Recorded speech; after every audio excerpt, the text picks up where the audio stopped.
Hello student, स्वागत है आप सभी का एक बार फिर से हमारे इस लर्निंग प्लेटफॉर्म बीएससी बायो वाला। स्टूडेंट, आज इस लेक्चर में मैं आपको green house commercial green house cultivation of tomato के बारे में बताऊंगा कि टोमेटो के प्लांट को यानी कि टमाटर के प्लांट को आप ग्रीन हाउस में किस प्रकार से कॉमर्शियल तौर पे कल्टीवेट कराते हैं, उसके बारे में हम लोग आज समझेंगे। तो और उसके पहले आपको बता दें, जो हमारी प्रीवियस क्लास चली थी उसमें मैंने आपको फ्लावर्स के बारे में बताया था कि फ्लावर में डिफरेंट फ्लावर के बारे में बताया, लाइक रोज़ के बारे में, ग्रेडियोलस के बारे में, जरबेरा के बारे में, लिली के बारे में बताया कि इन सब जो फ्लावरिंग प्लांट है, ऑर्नामेंटल प्लांट है, इसको हम लोग किस प्रकार से कॉमर्शियल तौर पे ग्रीन हाउस में कल्टीवेट कराते हैं, उसके बारे में बताया। आज इस लेक्चर में मैं आपको एक वेजिटेबल के बारे में बताऊंगा, टोमेटो के बारे में, जो एक वेजिटेबल में आता है। इस वेजिटेबल को किस प्रकार ग्रीन हाउस में कॉमर्शियल यानी कि ज़्यादा मात्रा में हम लोग ग्रो करा सकते हैं। ठीक, तो इसी के बारे में हम लोग समझेंगे। अगर आप चैनल पे नए हैं तो चैनल को सब्सक्राइब कर लीजिए, बेल आइकन दबा लीजिए, ताकि आपको डेली की डेली नोटिफिकेशंस मिलते रहें। और आपके बीएससी 4 सेमेस्टर में है तो 4th सेमेस्टर या फिर किसी भी सेमेस्टर में 1st, 2nd, 3rd, तो आपकी सेमेस्टर की तैयारी हो सके। तो जो आपका टोमेटो का प्लांट है, बात करते हैं इसके बॉटनिकल नेम की। जो इसका बॉटनिकल नेम होता है वो लाइकोपर्सियन स्कुलेटम होता है और यह सोलेनेसी फैमिली से बिलोंग करती है। बात करते हैं टोमेटो प्लांट की नेटिव प्लेस के बारे में। जो टोमेटो प्लांट होता है ये सबसे पहले पेरू में सबसे पहले जर्मिनेट यानी कि सबसे पहले इसकी ओरिजिन यहीं पे हुई थी। और सबसे ज़्यादा कल्टीवेशन इसका कहाँ होता है? नासिक ऑफ महाराष्ट्र, मुंबई यानी कि महाराष्ट्र के नासिक सिटी में, नासिक शहर में, बेंगलोर ऑफ कोलकाता के बेंगलोर में इसकी ज़्यादा मात्रा में इसको कल्टीवेट कराया जाता है ग्रीन हाउस में। ठीक, तो आप लोग ज़्यादातर मार्केट में देखते होंगे कि जो सब्जियां आती हैं, लोग बोलते हैं कि नासिक की सब्जी है, बेंगलोर से सब्जी आई है आपके शहर में। जो कहाँ होते हैं, वो जो ग्रीन हाउस में बनाई जाती है, तो वहाँ से सब्जियां का ट्रांसप्लांटेशन सब कुछ होता है। आगे समझते हैं। Generally tomato is grown in all place of India के लगभग सभी जगहों में टोमेटो को प्लांट को ग्रो कराया जाता है। ठीक, बट जो टोमेटो का प्लांट होता है वो हर सीज़न में ग्रो नहीं कर पाता इंडिया के हर स्टेट में। तो हर टाइम में उसको ग्रो कराने के लिए, क्योंकि टमाटर की जो रिक्वायरमेंट है हमेशा होती है, तो हमेशा तो आप नहीं ग्रो करा सकते हैं। तो उसके लिए आपको ग्रीन हाउस टेक्निक को अपनानी पड़ती है। उसमें किस प्रकार से आप प्लांट को कल्टीवेट करते हैं उसी के बारे में हम आपको बताने जा रहे हैं, यानी कि उसके टेक्निक के बारे में। तो उसमें बहुत सारे फैक्टर्स इन्वॉल्व होते हैं जिसको कल्टीवेट किया था, यानी कि टोमेटो के प्लांट को कल्टीवेशन कराने में। पहला आता है आपका सॉइल मैनेजमेंट। सॉइल मैनेजमेंट क्या होता है, मैंने आपको प्रीवियस क्लासेस में, यानी कि जितने भी क्लासेस चलती है, चाहे फ्लावरिंग को, चाहे जितने भी फ्लावर थे, उसने मैंने आपको बताया। सॉइल मैनेजमेंट का मतलब यही है, सॉइल की पीएच को मेंटेन करना, उसके टेम्परेचर को मेंटेन करना, और उस सॉइल कौन सी है उसको देखना, सॉइल मैनेजमेंट कहलाता है। तो सैंडी लोम सॉइल होना चाहिए टोमेटो के लिए, और इसके लिए जो टेम्परेचर होता है वो 21 से 25 और पीएच 6 से 7 होनी चाहिए। प्लांट मटेरियल क्या होता है, तो इसके सीडलिंग के माध्यम से, कहने का मतलब इसके नर्सरी के माध्यम से प्लांट को ग्रो कराया जाता है, टोमेटो को प्लांट को। ठीक, कहाँ पे कराया जाता है? ग्रीन हाउस में, कह सकते हैं आप ही पॉली हाउस में।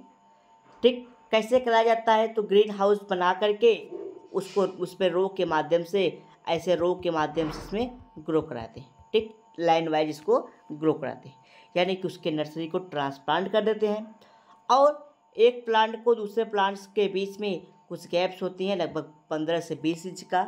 ठीक, दोनों रो में गैप होती हैं और इन दोनों के बीच में, इस दोनों रो के बीच में इस तरीके से लगभग 50 सेंटीमीटर का गैपिंग होता है, ताकि उसमें आप जा कर के उसकी तुड़ाई कर सकें, यानी कि उसको प्लग कर सकें।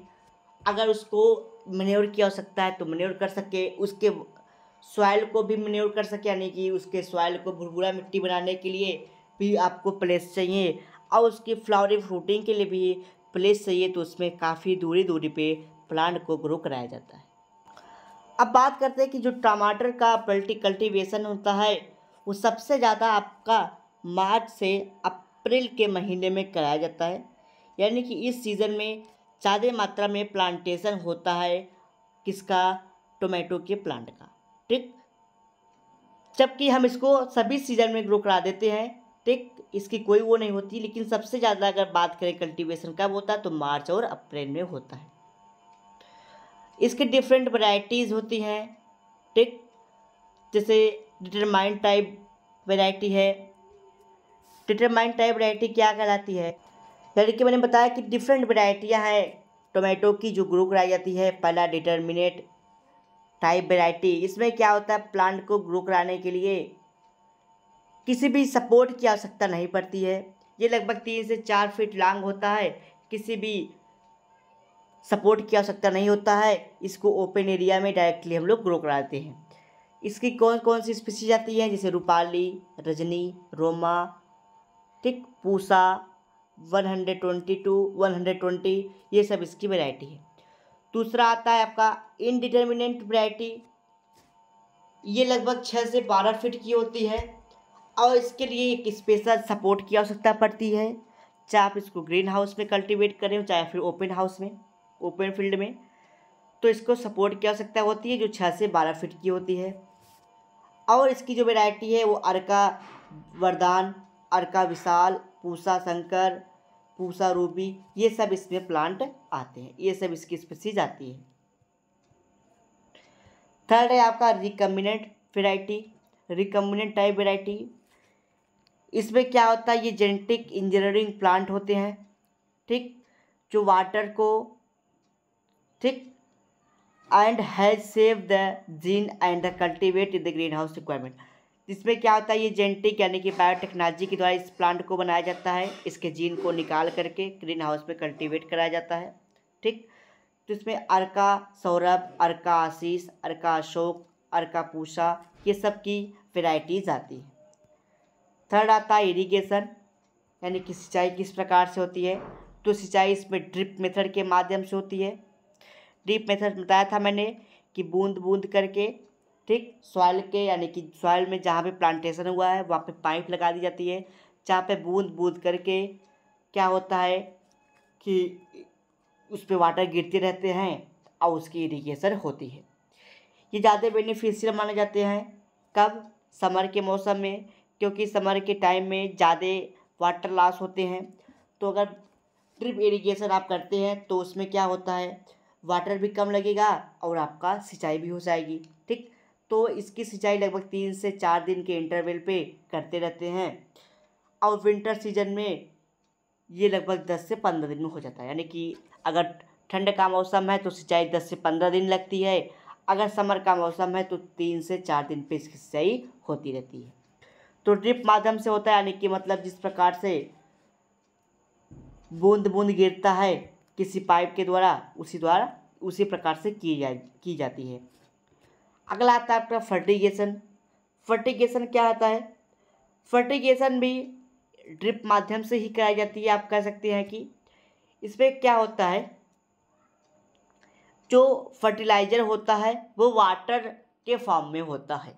ठीक, वाटर सॉल्युबल होते हैं, यानी कि वाटर में फर्टिलाइज़र को डाल दिया जाता है, उसमें घोल दिया जाता है, जैसे यूरिया NPK को उसमें घोल दिया जाएगा और प्लांट के पास ड्रिप माध्यम से या फिर प्लांट्स के पास उसको डाल दिया जाता है। यानी कि कैसे होते हैं, ये लिक्विड फॉर्म में होते हैं, वाटर के फॉर्म में पाए जाते हैं।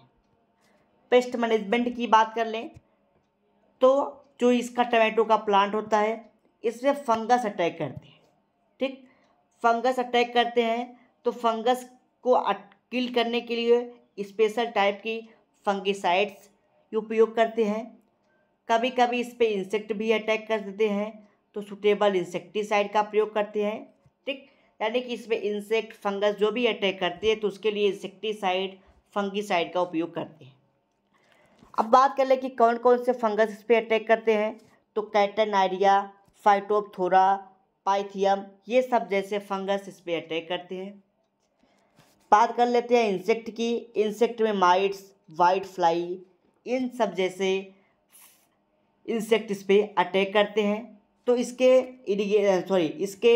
ग्रोथ के लिए हम लोग सूटेबल फंगीसाइड और इंसेक्टिसाइड का छिड़काव करते हैं, स्प्रेइंग करते हैं। नेक्स्ट आता है आपका हार्वेस्टिंग। तो आपको पता है जो प्लांट है ये लगभग 70 से 90 दिन में मेच्योर होता है। ठीक, यानी कि हार्वेस्टिंग के लिए लगभग इसमें 3 महीने की आवश्यकता पड़ती है। प्लांटेशन के बाद सपोज करिए आपने प्लांटेशन कर दिया, अब उसके 3 महीने के बाद आप इसकी हार्वेस्टिंग कर सकते हैं। तो हार्वेस्टिंग कब होती है, जब उसका कह सकते हैं आपकी फ्रूट येलोविश या फिर डार्क पिंक कलर का हो। ठीक, तब उसकी हम लोग क्या करते हैं, हार्वेस्टिंग कर लेते हैं। यानी कि थोड़े हल्के रा रहते हैं तभी इसके फ्रूट को प्लग कर लिया जाता है, तोड़ लिया जाता है। ठीक ठीक, आगे which are used in storage, क्योंकि आप इसको स्टोर भी करेंगे कुछ दिन क्योंकि ट्रांसपोर्टेशन के लिए। कहने का मतलब जैसे प्लांट जो उसका फ्रूट होता है उसको पूरा मेच्योर होने नहीं देते हैं, कुछ दिन पहले उसको तोड़ लेते हैं, क्योंकि आपको उसको कुछ दिन आप उसको रखेंगे, स्टोर करेंगे, उसके बाद उसको ट्रांसपोर्टेशन करेंगे, कहीं भेजना है तो भेजेंगे, तो उसके लिए थोड़ा पहले तोड़ लेते हैं। तब उस टाइम उसका कलर येलोविश या फिर लाइट पिंक कलर का होता है। ठीक,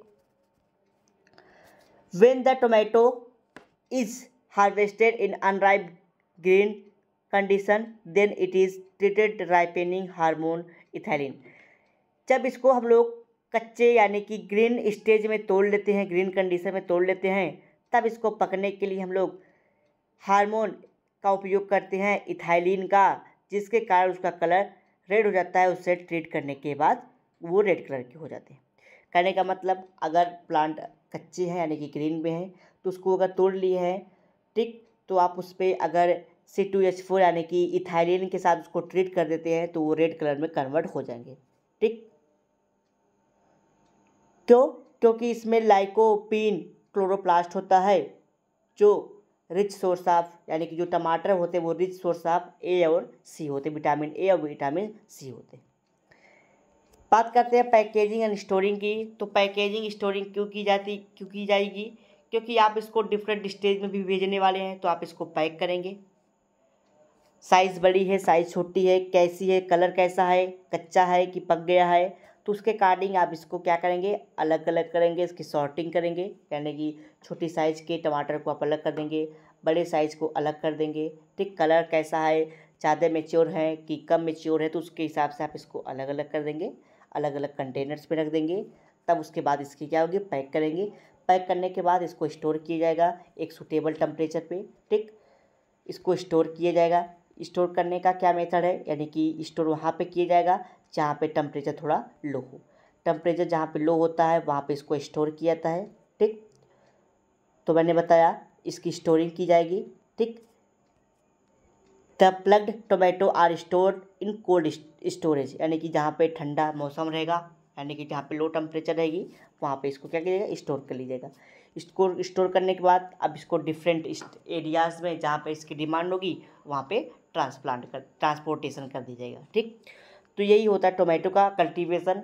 अगर आपके कोई डाउट, कोई क्वेरीज, कोई क्वेश्चन होती है तो आप हमसे कमेंट बॉक्स में पूछ सकते हैं, या फिर आप हमारे व्हाट्सएप के माध्यम से आप हमसे पूछ सकते हैं।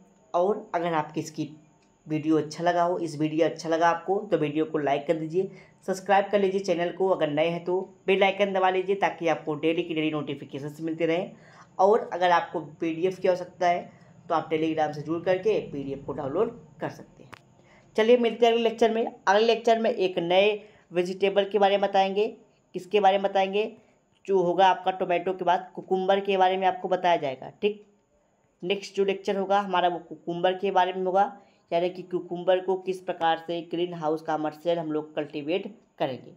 ठीक, तो मिलते हैं अगले लेक्चर में कुकुम्बर के साथ। तब तक अलविदा।